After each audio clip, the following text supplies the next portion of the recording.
Hello people, I am the Comic Book Gamer. Today I'm going to be doing my best to explain what happened in Batman Arkham Knight Knightfall, which is the very end of Batman Arkham Knight when Knightfall Protocol is fully activated, the very final end, so spoilers for Batman Arkham Knight. Anyways, I'm going to be doing my best to explain what happened and give you guys my theory on what I think truly happened and everything. So yeah, what we know for a fact is that Tim and Babs are getting married, or at least it's very heavily implied, because Tim texts Gordon, he's like, bring the ring, and so that really implies that Tim and Babs are getting married, because Babs and Tim, we saw, seemed like they had a relationship. Tim had big feelings for Babs, and we saw his pictures with them, and Jim's phone is of Tim and Barbara. Why would Jim Gordon's phone be of Tim and Barbara if they were not in a relationship? So it seems like they are getting married. We also see signs everywhere of Jim Gordon being mayor. Jim Gordon is mayor, so we know that for a fact. Also, Bruce, it appears to be dead. Bruce appears to be dead to the whole world. Gotham, everyone, they think he's dead. They're like, yeah, Bruce is gone, because he obviously faked his death right there, or he's actually dead. Now, here comes my speculation aspect of it. I do not believe Bruce is dead, and here is why. We see when Batman goes to Wayne Manor, he talks to Alfred, and Alfred's like, are you sure you want to do this? And he says yes. He goes there, and it explodes. Wayne Manor explodes. With the time it took, him and Alfred would both be dead. Bruce would not sacrifice Alfred's life for his own gain. Bruce would not do that, even if it was, him dying as well. He wouldn't do that. I don't think he would let Alfred, even if Alfred's like, well, I'll go out with you, Mr. Bruce. We can both just die, go out together. I don't think Batman would be like, okay, that's fine. And also, if Bruce is planning on killing himself, Alfred would not be okay with that. We've seen Alfred's been very protective of Batman before, well, Bruce. So I don't think he'd be, so I don't think that when Batman proposes the idea to Alfred, Alfred would be like, okay, I'm fine with you killing yourself. I don't think so. So I'm really sure that Bruce is still alive. Now, a very interesting quote that I think will help us understand what's going on here is when Bruce first goes to Wayne Manor and Alfred asks him, are you sure you want to do this, Master Bruce? And Bruce says, I've got to. It's the only way to protect them. Now, who is them? Them is one of two, which is either the Bat family or Gotham, the people of Gotham. I choose to believe that it's the Bat family, because later on, when Gordon is on top of the GCPD building doing his monologue, he says, he set us free to live, to love. Now, I believe how this is interpreted is by free to live, he means Gordon himself, because Gordon is now mayor. If Batman were still around, I highly doubt he'd be mayor, but Gordon is now moving up and he's becoming mayor. Also, Dick Grayson is who I think the live part applies to, because Dick no longer has to worry about being around for Batman or anything like that, because the whole time Batman was like, just protect Bloodhaven, I've got it settled here, but Dick was constantly worrying and he wanted to help Batman. But now, with Batman being gone, he doesn't really need to. He's fine with Bloodhaven. He's got Bloodhaven. Now, to love, I believe, applies to Tim and Barbara, because Tim and Barbara no longer have to worry about the pressure of being, associated with Batman. They don't have to worry about anything like Killing Joke ever happening again. They don't have to worry about all that, and so they get married and they can settle down. And that's what I think that quote means. And so Batman is gone. And that's partially why I don't think Batman would come back. I don't think Batman would kill himself, kill Bruce, and come back as Batman, because everyone would know he's Batman. No, everyone would just be like, oh, well, you faked your death. It's obvious. You faked your death so you could be just the Batman, but we all know you're actually still alive. I don't think he would endanger Tim, Barbara, Dick Grayson, and Gordon. I don't think he would do that. Now, another reason I don't think that he's coming back is when he first talks to Catwoman. Well, I mean, the last time he talks to Catwoman, at the end, Catwoman says, I will see you again, right? And Batman says, no one will. Gotham needs something more, something worse to defend her. She needs a new myth, a legend more powerful than I can be right now, a legend that can only rise from the ashes of the Batman. Now, I don't think that means rise from the ashes of Bruce Wayne. Bruce Wayne's dead. Now a new Batman's coming that is just Bruce Wayne in a new suit.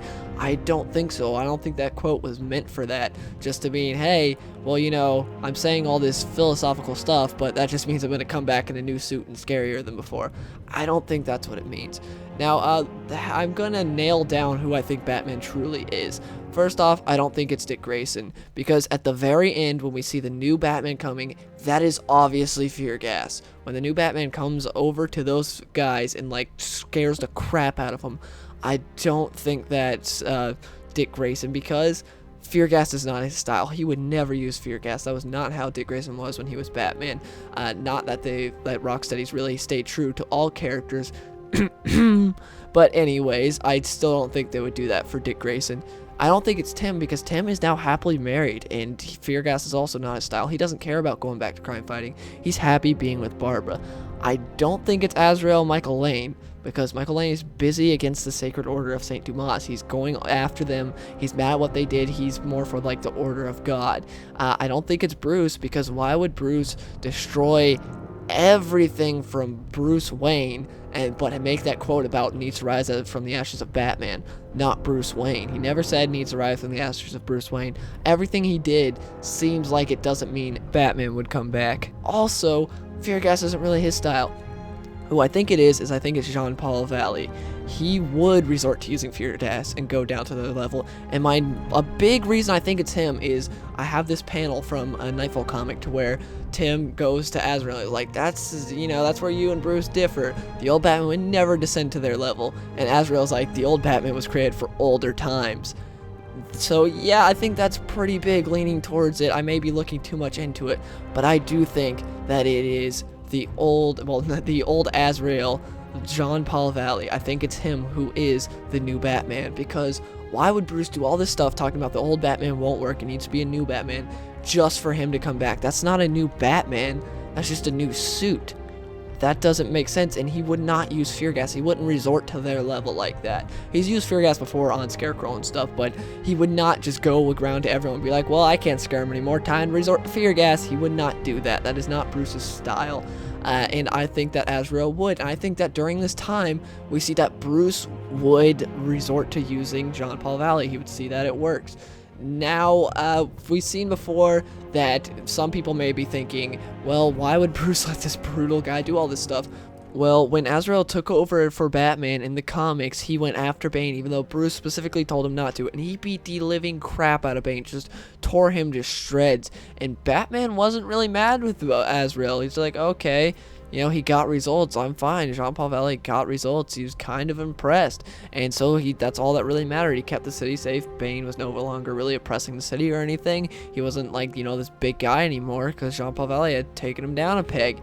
And so he's fine with it. And that's why I think's going on here. I think Bruce realizes there needs to be a different style of crime fighting, and he can't do it anymore. And so he's leaving it up to someone who's much more brutal than he is and does stuff that's not too great. Stuff that Bruce could never do, because Bruce is still a human. He's still got those things to where, Jean-Paul Valley is still a human, but he doesn't really have morals, especially when he lets the system take over. But anyways, that's what I think's going on with Knightfall Protocol. Also, Knightfall Protocol itself is kind of a tip, because in the Knightfall Protocol in comics, what's called Knightfall Protocol, but at the end of Knightfall, Batman leaves Gotham up to Jean-Paul Valley. He goes to another country, and so that's what I think's going on here. I think he faked his own death and then left to another country and is leaving Gotham up to Jean-Paul Valley.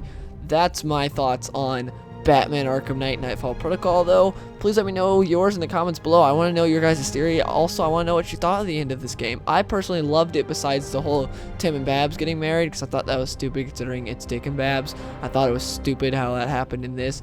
But besides that, I really love the ending. And also, I just think the ending is completely left up to interpretation. I don't think Rocksteady's really settled on one single ending. I think they're just leaving it up to interpretation for the fans. And also, about the whole Knightfall ending, and some people would be like, why would he leave it up to Azrael? I just explained why, but I'm talking about why would he really think now? Well, in the comics, when he let Azrael do it, he came back later and saw that Azrael was not doing such good things and stopped him. So that could be a setup for another game eventually. And they could, what they could do is, for another game, is Rocksteady said this is their last Arkham game. They could come back way later and make a new Batman game, same universe, but take the Arkham out of the title. But yeah, that's just my theory for Batman Arkham Knight. Please let me know yours in the comments below, and if you enjoyed this video, please give it a like.